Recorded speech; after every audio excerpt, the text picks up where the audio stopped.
দেখো বন্ধুরা, ফ্লিপকার্ট থেকে এই ড্রেসটা আমি অর্ডার দিয়েছিলাম, তো পার্সেলটা এসছে। চলো খুলে দেখা যাক ড্রেসটা কেমন এসছে। এটা ছিল আমার হাজব্যান্ডের থেকে পাওয়া আমার বার্থডে গিফট। আর এই ড্রেসটা না আমি অনেক দিন থেকে পছন্দ করে রেখেছিলাম ফ্লিপকার্টে। নেব নেব করে আর নেওয়া হচ্ছিল না, মানে ভয় হচ্ছিল নিতে। যদি ড্রেসটা যদি শর্ট হয়ে যায়। আসলে আমি তো একটু লম্বা আছি, মানে একটু না, বেশ অনেকটাই লম্বা আছি। তো দেখো ফাইনালি ড্রেসটা আমি আনবক্সিং করে ফেললাম পার্সেলটা।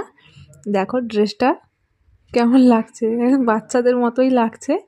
চলো জামাটা কেমন হয়েছে পরে আগে দেখি, নাহলে বুঝতেই পারবো না। তো দেখো ড্রেসটা পরার পর ফাইনাল লুক এটা।